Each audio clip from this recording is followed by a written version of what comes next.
ভিন্ন স্বাদের বাংলা সাহিত্যে কিছু গল্প দিয়ে সাজানো এই নিবেদন। ভিন্ন স্বাদের বাংলা গল্পের ঝুলি। আজকের গল্প হরিনারায়ণ চট্টোপাধ্যায়ের লেখা ভুতুড়ে রাত। গল্পটি প্রথম থেকে শেষ পর্যন্ত শুনবেন। গল্পটি ভালো লাগলে লাইক এবং সাবস্ক্রাইব করবেন। শুরু হচ্ছে আজকের গল্প ভুতুড়ে রাত। সভা শেষ হতে বেশ রাত হয়ে গেল। আমার যে বাড়িতে রাত্রে থাকা ঠিক হয়েছে সেটা শহরের বাইরে, ডাক বাংলোয়। কর্মকর্তাদের একজন মোটরে আমাকে পৌঁছে দিয়ে গেলেন, কিন্তু পথে বিপত্তি। শহর ছাড়িয়ে একটু গিয়েই মোটর বিকল হলো। আধ ঘন্টা ধরে অনেক চেষ্টা করেও মোটর চালু করা গেল না। ঘড়িতে রাত তখন 11:10। কর্মকর্তা বললেন, মুশকিল হলো দেখছি, এক কাজ করা যাক। সামনেই রাজা বাহাদুরের বাড়ি, রাতটা সেখানেই কাটানো যাক। ফিকে জ্যোৎস্নায় বিরাট অট্টালিকার অস্পষ্ট কাঠামো দেখা গেল, মস্ত বড় লোহার ফটক। কর্মকর্তা ফটকের এপার থেকে চিৎকার শুরু করলেন, দারোয়ান, দারোয়ান।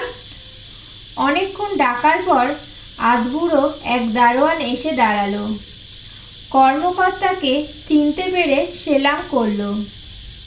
নিচের দুটো ঘর খুলে দাও, মোটর খারাপ হয়ে গিয়েছে, আমরা রাতটা এখানে কাটাবো। দারোয়ান বিড়বিড় করে কি বলল। তারপর কোমরে বাঁধা চাবির গোছা থেকে চাবি বের করে দুটো ঘর খুলে দিল। একটা ঘরে আমি, আর একটায় কর্মকর্তা আর ড্রাইভার। ঘরের মধ্যে পা দিয়েই বুঝতে পারলাম ঘর রীতিমতো ঝাড়পোছ করা হয়। কোথাও একটিল ময়লা নেই। উঁচু খাট, তার উপর পরিষ্কার বিছানা, ঝালর দেয়া দুটো বালিশ। সারা রাত বাতি জেলে ঘুমানো আমার অভ্যাস। অন্ধকারে একেবারেই ঘুম হয় না। কম পাওয়ারের নীলাভ বাতিটা জেলে রাখলাম। শুয়ে শুয়ে এদিক ওদিক দেখতে দেখতে চোখে পড়ে গেল পায়ের দিকে দেওয়ালে বিরাট একটা তেল রঙের ছবি। প্রায় সিংহাসনের মতো কারুকার্য করা একটা চেয়ারে একজন প্রৌঢ় বসে। অঙ্গে জমকালো পোশাক, প্রকাণ্ড মুখ, বিরাট গোঁফ, রক্তাভ দুটি চোখ, যেন জ্বলজ্বল করছে। ইনি সম্ভবত রাজা বাহাদুর, এই অট্টালিকার মালিক ছিলেন। বাইরে বৃষ্টির শব্দ।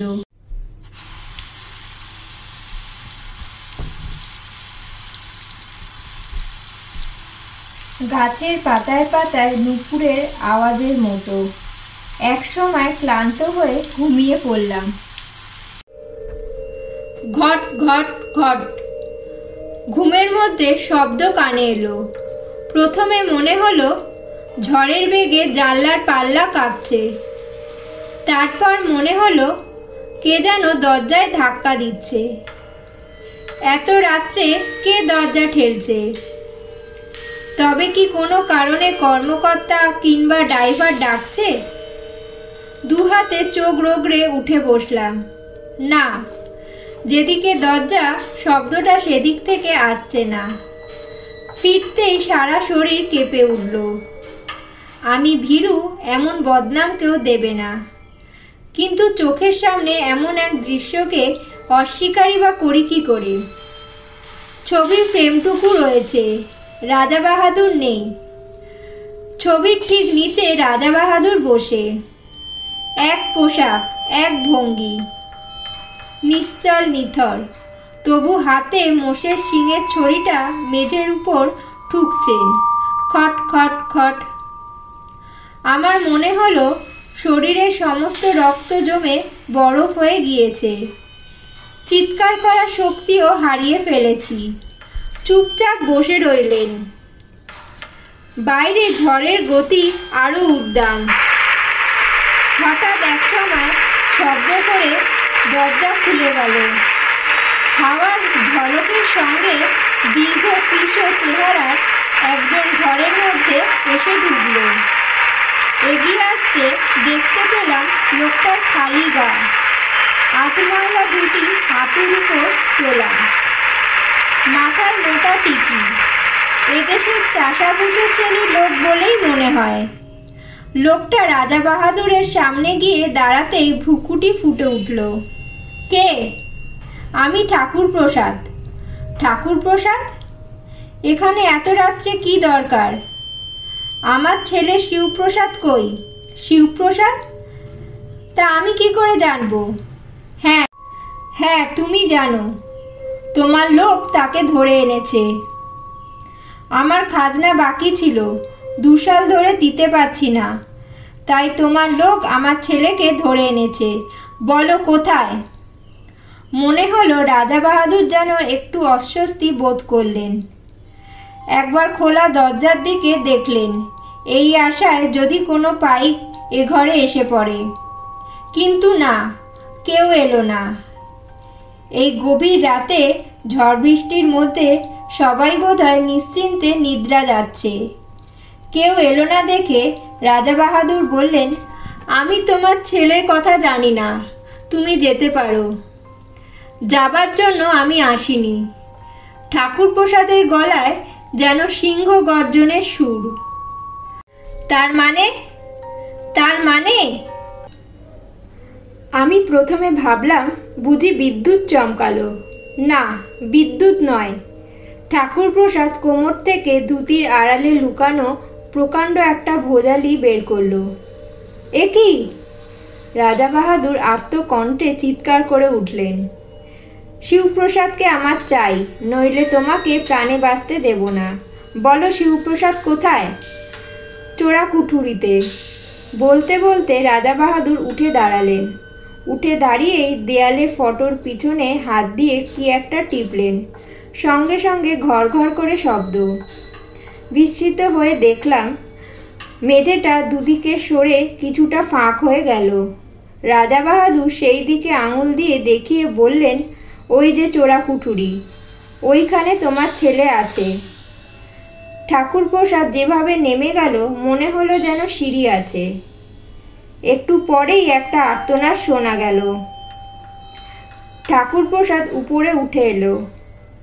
তার কোলে মরা ছেলে। শিবপ্রসাদ, শিবপ্রসাদ বাপ আমার। তার কান্নার শব্দে আমার বুকের ভিতরটা কেঁপে উঠল। মরা ছেলেকে মেঝের উপর নামিয়ে রেখে ঠাকুর প্রসাদ সোজা হয়ে রাজা বাহাদুরের মুখোমুখি দাঁড়ালো। বজ্র গর্জনে বলল, আর নয়, তোমার অত্যাচার অনেক সহ্য করেছি, এবার প্রতিশোধ নেব। যে ভোজালিটা সে কোমরে গুজে রেখেছিল সেটা সে আবার টেনে বার করলো। আমি ভয় পেলাম, এখনই আমার চোখের সামনে একটা খুনোখুনি হয়ে যাবে ভেবে চিৎকার করে উঠলাম। কি আশ্চর্য, গলা দিয়ে একটু স্বর বের হলো না। রাজা বাহাদুর চেঁচালেন, রামলোচন, পিয়ারিলাল। ঠাকুর প্রসাদ জোরে হেসে ওঠে, হা হা হা। কেউ আসবে না, সবাই যাত্রা শুনতে গিয়েছে, সেই খবর পেয়েই আমি এসেছি। ভগবানের নাম স্মরণ করো। তারপর কি হয়ে গেল? আমার চারদিকে ধোঁয়ার রূপ। সেই ধোঁয়ার মধ্যে রাজা বাহাদুর আর ঠাকুর প্রসাদ হারিয়ে গেল।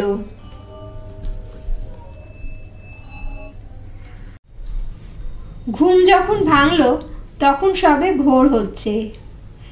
কাচের জানলা দিয়ে সূর্যের প্রথম কিরণ এসে বিছানার উপর পড়েছে।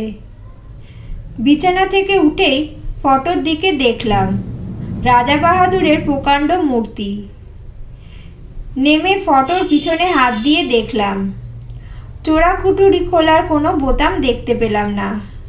মেঝে নিরীক্ষণ করে দেখলাম কোথাও কোনো ফাটল নেই। তাহলে সবই আমার মনের ভুল, কিংবা স্বপ্নে সব কিছু দেখেছি। দরজা খুলে বাইরে এলাম। গেটের কাছে দারোয়ান বসে। তার কাছে গিয়ে দাঁড়াতেই সে উঠে সেলাম করলো। তাকে সোজাসুজি প্রশ্ন করলাম, আচ্ছা এখানে চোরা কুঠুরিটা কোথায়?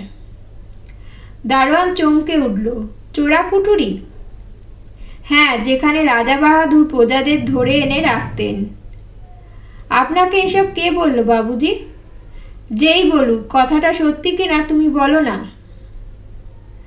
দারোয়ান চাপা গলায় বলল, আমি কিছু জানি না বাবুজি। বাবার কাছে শুনেছি যে ঘরে আপনি শুয়েছিলেন সেখানে চোরা কুঠুরি ছিল। মেঝেটা ফাঁক হয়ে নেমে যাওয়ার রাস্তাও ছিল।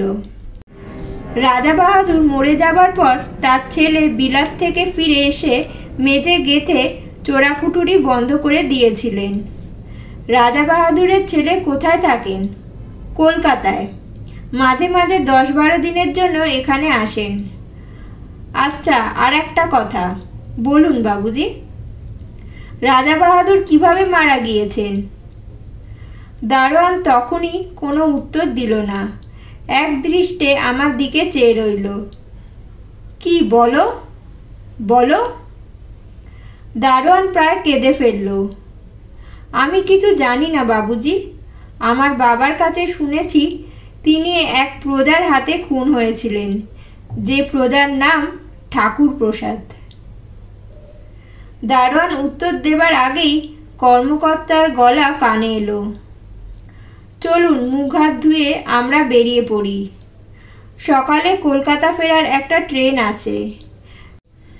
তারপর অনেক বছর কেটে গিয়েছে, কিন্তু সে রাত্রের সে দৃশ্যের কথা আমি ভুলতে পারিনি। এখনো মাঝরাতে ঘুম ভেঙে চমকে জেগে উঠি। রাজা বাহাদুরের চিৎকার কানে আসে, রামলোচন, পিয়ারিলাল। সঙ্গে সঙ্গে ঠাকুর প্রসাদের উৎকট হাসি, কেউ নেই, কেউ আসবে না। ঠাকুর প্রসাদের পায়ের কাছে মরা ছেলে, হাতে উদ্যত ভোজালি। সে রাতে নিছক স্বপ্ন দেখেছি এ কথা মন মানতে চায় না। অতীতের একটা ঘটনা চোখের সামনে ঘটেছিল, এ বিষয়ে আমার কোনো সন্দেহ নেই, কিন্তু কি করে এটা সম্ভব হলো এর উত্তর আমার জানা নেই।